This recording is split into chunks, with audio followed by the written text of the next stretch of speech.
What's up, family? This is your man, not your boy, bringing you another gold nugget that you can pick up or you can kick it aside. So I'm doing this video right here so each and every one of our really who we are. You know, this brother is supplying information that is in a book that he had come across in the studies of who are the smarter people in this world.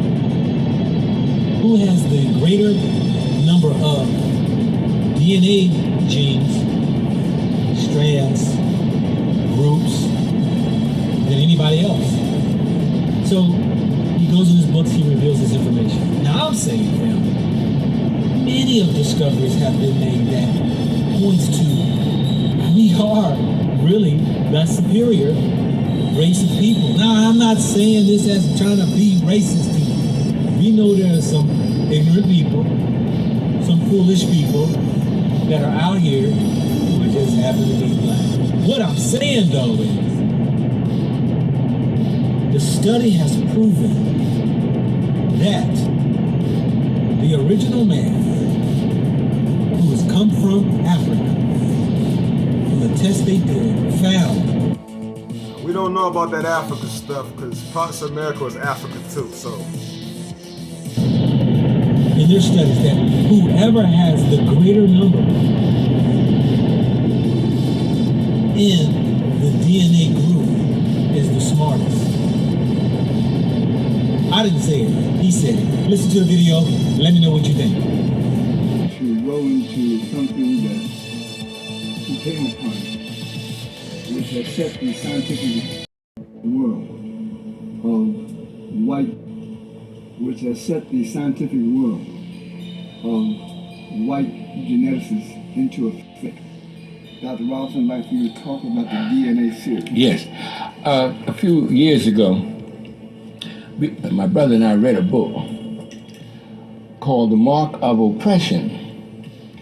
And these two publishers, Cardiner and Oversee, said that they could not understand how is it that a group of people, African Americans, have been bludgeoned over their heads mentally and spiritually for hundreds of years and are still surviving. They couldn't understand it. And they said so in their book.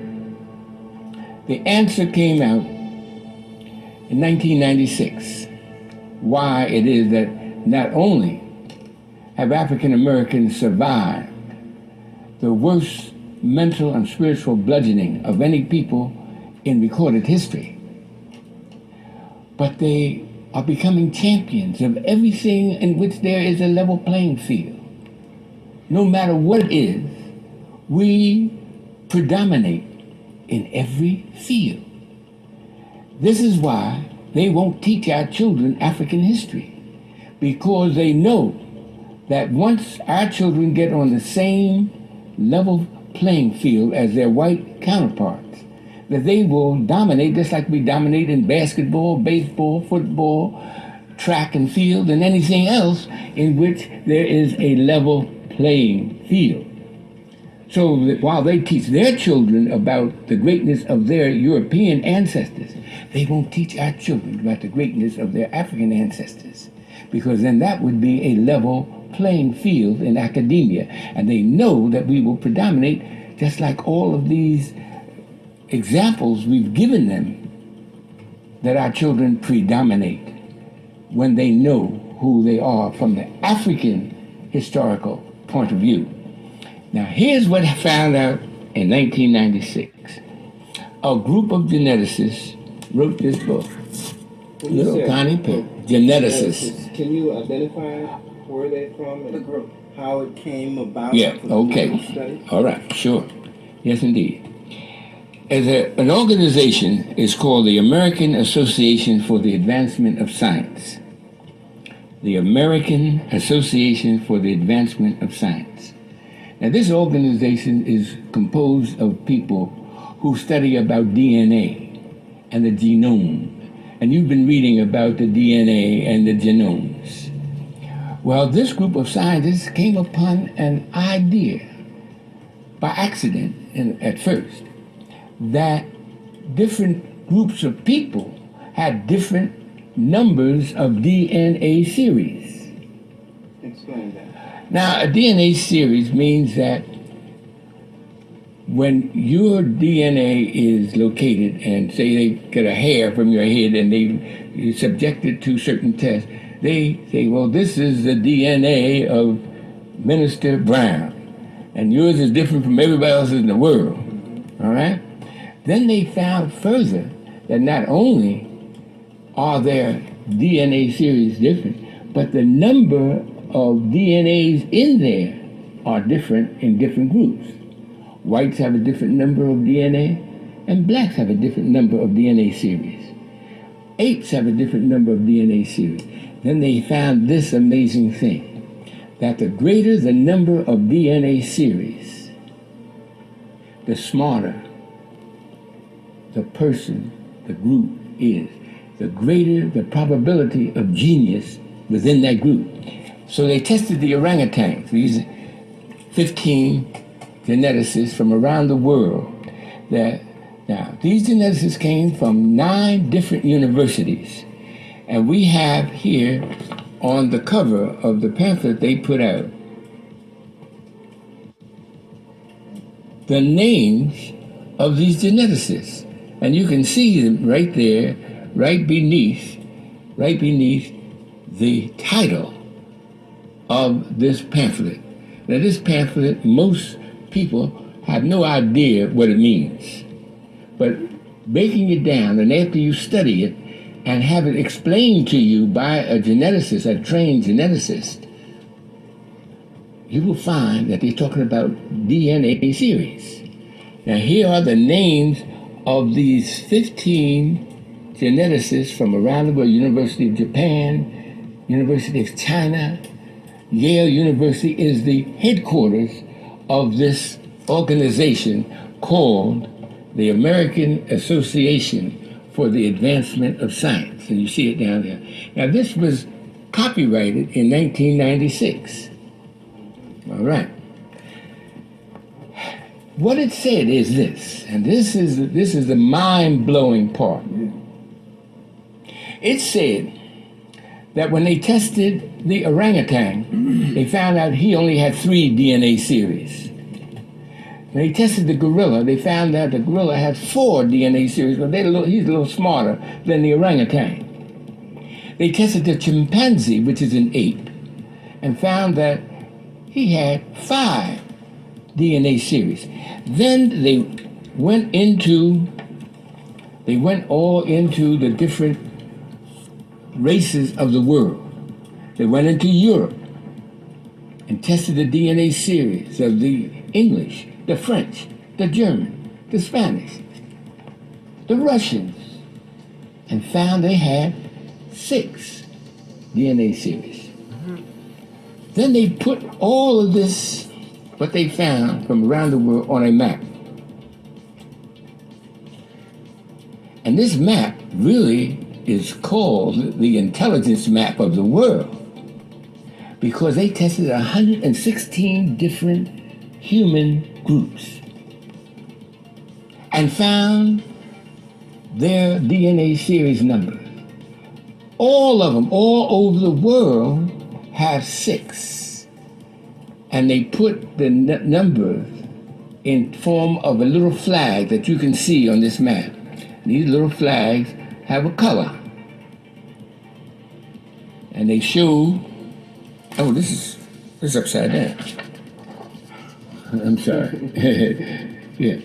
And they show that the English have only 6, and all into Europe, only 6.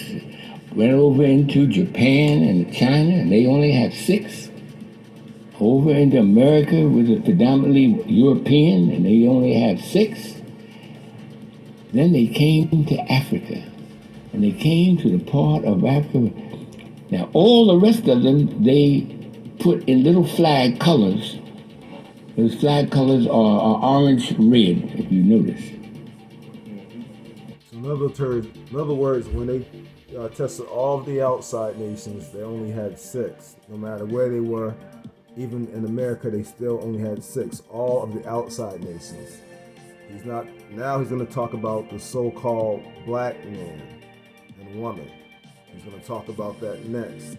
He's going to refer to Africa, although there's a lot to be disputed over that, as we already know. But every time they do that, it's actually referring to the so-called black man. Okay? So he's talking about you, okay, the Creator's children. So hold on. But when you come to Africa, found out that the African people have 9 DNA series.